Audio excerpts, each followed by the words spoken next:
இப்போ ஒரு நடிகர் ஒருத்தர் கட்சி ஆரம்பித்து அவர் இப்போ 2 மாநாட்டில் என்ன பண்ணுறாரு, நடந்து வருவார், இருக்கக்கூடிய ரசிகர்களை சந்திக்கிறதுக்கு வருவார். இவர் அதே போல் இருக்கக்கூடிய தொண்டர்களை சந்திக்கிறதுக்கு அப்படியே அந்த ரேம்ப் வாக்கு வருவார். அதே போலவே காக்கி பேண்ட்டு வெள்ளை சொக்கா, அதே போலவே அங்கே இருக்கக்கூடிய தொண்டர்கள் தொண்டு தூக்கி வீசுவாங்க, இவர் தூக்கி உடனே தலையில் கட்டுறது, தோளில் போகிறது.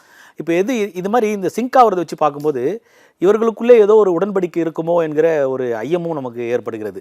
திமுகவுக்கும் அந்த நடிகர் கட்சிக்கும் ஏதோ ஒரு உடன்படிக்கை ஏற்படுது. இந்த ரீல்ஸ் பார்த்தே உடன்படிக்கை அப்படின்னு பேசுறீங்களா? அதாவது எப்படின்னா, அரசியலில் ஒவ்வொரு சொல்லுக்கு பின்னாலும் ஒரு செய்தி இருக்கிறது, ஒவ்வொரு நிகழ்வுக்கு பின்னாலும் ஒரு சங்கதி இருக்கிறதுன்னு சொல்லுவாங்க. ஏதோ ஒரு செய்தி, ஒரு சொல் சொல்கிறோம் என்று சொன்னால் அதற்கு பின்னால் ஒரு அரசியல் நிகழ்வு இருக்கிறது என்று தான் அர்த்தம். அதனால் சில சமிக்கைகள் சில நிகழ்வுகளை இணைத்து பின்னக்கூடிய ஒரு வாய்ப்பை நமக்கு உருவாக்கிவிடும்.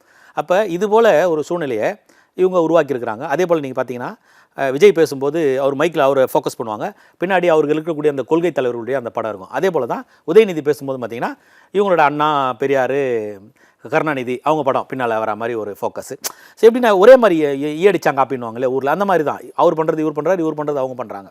அப்போ இது ஏதோ ஒரு சமிக்கையை நமக்கு கொடுப்பதாக நாம் இதை பார்க்கணும். நீங்கள் என்ன சமிக்கை வேணால் கொடுத்துக்கோங்க, தேர்தல் ஜெயிக்க போகிறது அனைத்து இந்த அண்ணா திராவிட முன்னேற்ற கழகம், முதலமைச்சராக வரப்போவது அண்ணன் எடப்பாடியார்.